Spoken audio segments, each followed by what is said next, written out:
ಜಾಸ್ತಿ ಕಾಯಿಸೋದಿಲ್ಲ. ನೀವೆಲ್ಲ ಯಾರ ಮಾತಿಗಾಗಿ ಕಾಯ್ತಾ ಇದ್ದೀರಾ ಅಂತ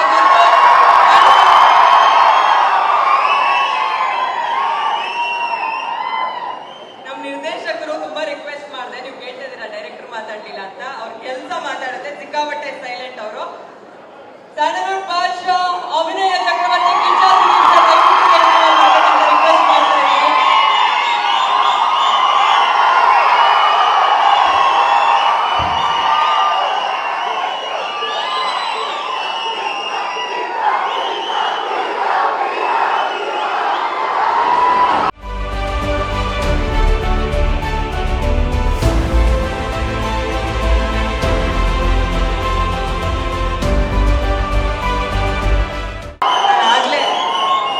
ಪದೇ ಪ್ರತಿ ಬೇರೆ ಸಿನಿಮಾಗಳಿಗೆ ನೀವು ಬಂದಾಗ ಸಪೋರ್ಟ್ಗೆ ಅಥವಾ ಆಸ್ ಅ ಗೆಸ್ಟ್ ಅದನ್ನೇ ರಿಪೀಟ್ ಮಾಡ್ತೀನಿ ನಾನು. ನಿಮ್ಮ ಸಾಥ್ ಎಷ್ಟು ಒಳ್ಳೆ ಬ್ಲೆಸ್ಸಿಂಗ್ ಸಿಗುತ್ತೆ, ಎಷ್ಟು ಸಪೋರ್ಟ್ ಸಿಗುತ್ತೆ ಅಂತ. ಆದರೆ ನೀವು ಯಾವುದೇ ಕಾರ್ಯಕ್ರಮಕ್ಕೆ ಬಂದು ಒಂದು ವೈಬ್ರೇಷನ್ ಅಂತ ಇರುತ್ತೆ ಸರ್. ಅದಕ್ಕೆ ಇವತ್ತು ನೀವು ಎಂಟ್ರಿ ಆದ ತಕ್ಷಣ ಸ್ಟೇಜೇ ವೈಬ್ರೇಟ್ ಆಗಿ ಅಷ್ಟರ ಮಟ್ಟಿಗೆ ಹೋಗ್ತಾ ಇದ್ದಾರೆ. ಆ ಅಭಿಮಾನಿ ಬಳಗಕ್ಕೆ, ಕನ್ನಡ ಸಿನಿ ಪ್ರೇಕ್ಷಕರಿಗೆ, ಸಿನಿಮಾ ತಂಡಕ್ಕೆ ಏನು ಹೇಳ್ತಾರೆ?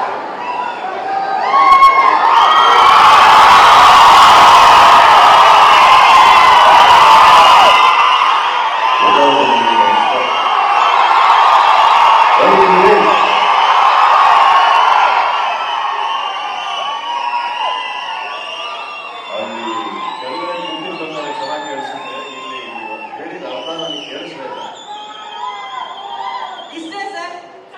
ಒಂದು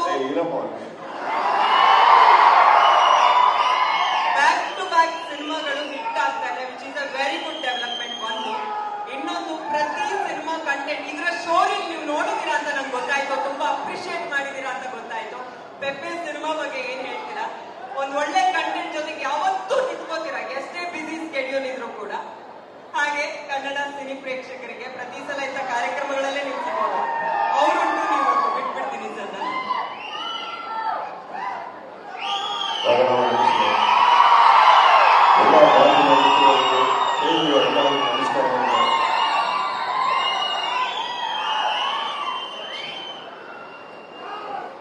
ಒಂದು ಆಲದ ಮರ ಇದೆ.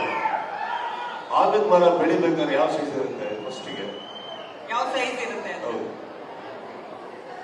ಒಂದ್ ಸಣ್ಣ ಇಷ್ಟು ಸಸಿ. ಹೌದು. ಅದಾದ್ಮೇಲೆ ದೊಡ್ಡದಾಗುತ್ತೆ. ದೊಡ್ಡದಾಗ್ತಾ ಆಗ್ತಾ ಆಗ್ತಾ ಎಷ್ಟು ದೊಡ್ಡದಾಗ್ಬೋದು ಆಲದ ಮರ?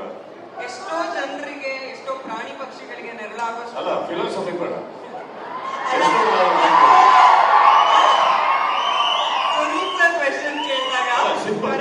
ಆಲದ ಮರ ಎಷ್ಟು ದೊಡ್ಡದಾಗುತ್ತೆ?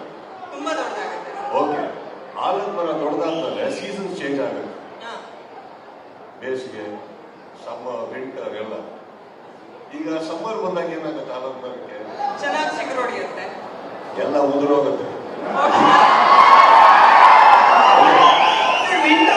ಸಮ್ಮರ್ ಅಲ್ಲಿ ಎಲ್ಲರೂ ಹೋಗ್ತಾರೆ. ಆಮೇಲೆ ಮಳೆಗಾಲ ಅಂತ ಬರುತ್ತೆ, ಎಲ್ಲ ಚಿಗುರುತ್ತೆ, ಹಣ್ಣು ಬಿಡುತ್ತೆ. ಅರ್ಥ ಆಯ್ತಾ? ಒಂದು ಸಸ್ಯ ಅಂತ ಇದ್ದಿದ್ದು ಕನ್ನಡ ಚಿತ್ರರಂಗ ಬಹಳ ವರ್ಷಗಳಿಂದ. ಆಲದ ಮರ ಬೆಳೆದ್ಮೇಲೆ ನೀವು ಇವತ್ತಿಗೆ ಬಿದ್ದು ಹೋಯ್ತು, ಸೋತು ಹೋಯ್ತು, ಗೆಲ್ಲಿಸಿ. ನಾವು ಅರ್ಥ ಮಾಡ್ಕೊಬೇಕಾಗಿರೋದು, ಎಲ್ಲ ಚಿತ್ರರಂಗನು ನಮ್ಮ ಲೈಫಿಗೂ ಡಿಫ್ರೆಂಟ್ ಅಲ್ಲ. ನಿಮಗೂ ಹೇಳ್ತಾ ಇದ್ದೀನಿ, ನಮ್ಮ ಸ್ನೇಹಿತರ AP ಅರ್ಜುನ್ ಸೋಲದೆ ಗೆಲ್ಲೋದಕ್ಕೆ ನಮ್ಮ ಕನ್ನಡ ಚಿತ್ರರಂಗದಲ್ಲಿ ಎಷ್ಟು ಸಿನಿಮಾ ಸೋತಿಲ್ಲ. ಓಕೆ, ಬಿಗಿನಿಂಗ್ ಇಂದ ಹಿಡಿದು ಇಲ್ಲಿವರೆಗೆ 70 ವರ್ಷ ಚಿಲ್ಲರೆ ಆಗಿದೆಯಾ? ಎಷ್ಟು ಸಿನಿಮಾ ಸೋತಿದೆ? ಗೆಲುವುಕ್ಕಿಂತ ಜಾಸ್ತಿ ಎಷ್ಟು ಸಿನಿಮಾ ಗೆದ್ದಿದೆ. ಆದರೆ ಕನ್ನಡ ಚಿತ್ರರಂಗ ಎಷ್ಟು ದೃಢವಾಗಿ ನಿಂತಿದೆ. ನಾವು ಇಲ್ಲಿ ನಿಂತ್ಕೊಂಡ್ಬಿಟ್ಟು ಸೋಲ್ತಾ ಇದೆ, ಗೆಲ್ಸಿ ಅಂತ ಕರ್ನಾಟಕದಲ್ಲಿ ನಿಂತ್ಕೊಂಡು ನಮ್ಮ ಕನ್ನಡ ಜನತೆ ಕೇಳೋದೇ ಮೊದಲನೇ ತಪ್ಪು. ನೀವು ನಿಮ್ಮ ಹಮ್ಮಲ್ಲಿ ನೀವು ಕೆಲಸ ಮಾಡಿ, ನಮ್ಮ ಜನನ ನಂಬಿ, ನಮ್ಮ ಭಾಷೆನ ನಂಬಿ. ನೋಡಕ್ಕಾಗಲಿರೋ ನೋಡೋದು ಬೇಡ, ನೋಡೋರಿಗೋಸ್ಕರ. ಮನೆಯಲ್ಲಿ ಚೆನ್ನಾಗಿ ಅಡುಗೆ ಮಾಡಲ್ವಾ?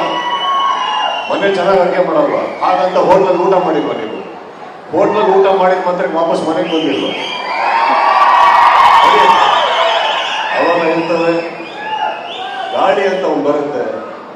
ಇವತ್ತಿಗೆ ಸಿನಿಮಾ ಸೋಲೋದಕ್ಕೆ ಏನೋ ಒಂದು ಕಾರಣ ಆಗೋಯ್ತು ಅನ್ನೋದಕ್ಕಿಂತ ಹೆಚ್ಚಾಗಿ ಕೆಲವು ಟೈಮ್ ಒಳ್ಳೊಳ್ಳೆ ಸಿನಿಮಾಗಳು ಬಂದಿರಲ್ಲ, ಅದು ಒಂದೇ ಸ್ಟ್ರೆಚಲ್ಲಿ ಆಗಿರ್ತವೆ.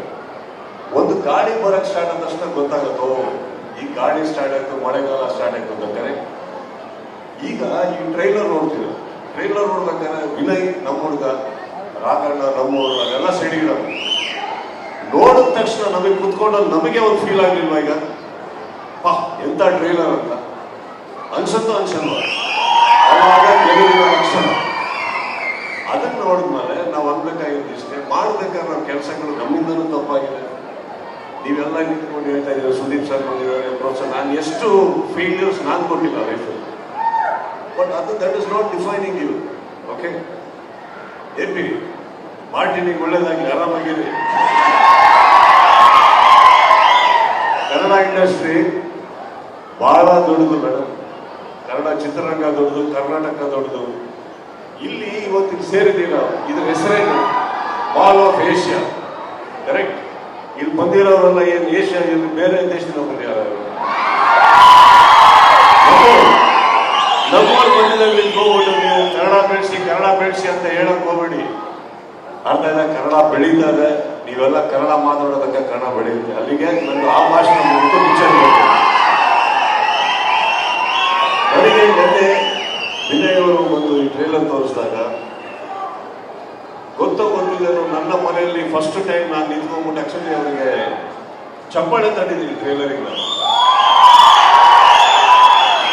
ಸುಮ್ಮನೆ ಎಷ್ಟೋ ಸತಿ ನಾವು ಟ್ರೈಲರ್ ಲಾಂಚ್ ಮಾಡಿಬಿಟ್ಟಿದ್ದೀವಿ, ಎಲ್ಲ ಮಾಡಿದ್ವಿ. ಬಟ್ ಡೋಂಟ್ ಫರ್ಗೆಟ್, ನಾವು ಟ್ರೈಲರ್ ಲಾಂಚ್ ಮಾಡಬೇಕಾದ್ರೆ ನಾನೊಬ್ಬ ಸುದೀಪ್ ಅನ್ನೋದಕ್ಕಿಂತ ಹೆಚ್ಚಾಗಿ ನಾನು ಒಬ್ಬ ಪ್ರೇಕ್ಷಕನಾಗಿ ಆ ಟ್ರೈಲರ್ ನನಗೆ ಇಷ್ಟ ಆಗುತ್ತೆ ಅಂದ್ರೆ ಅದಕ್ಕಿಂತ ಖುಷಿ ಬೇರೆ ಯಾವುದು ಸಾಧ್ಯನೇ ಇಲ್ಲ.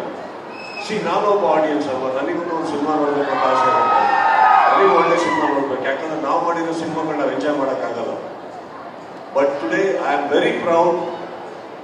ಫಸ್ಟ್ ಆಫ್ ಆಲ್ ನಾನು ವಿನಯ್ ಅವರಿಗೆ ನೆನ್ನೆ ಒಂದು ಮಾತು ಹೇಳಿದೆ, ಫೈನಲ್ ಆಗಿ you have become a man ಅಂತ. ಒಬ್ಬ ಚಾಕ್ಲೇಟ್ ಹುಡುಗ, ಪ್ರೀತಿ, ಲವ್ ಸ್ಟೋರಿ, ಇಲ್ಲಿಂದ ಒಬ್ಬ ಯಾವಾಗ ಒಂದು ಅಡಲ್ಟ್ ಒಬ್ಬ ಗಂಡಸಾಗಿ ಒಂದು ಪರದೆ ಮೇಲೆ ಕಾಣಿಸ್ಕೊಂತಾನೋ ಅಲ್ಲಿಗೆ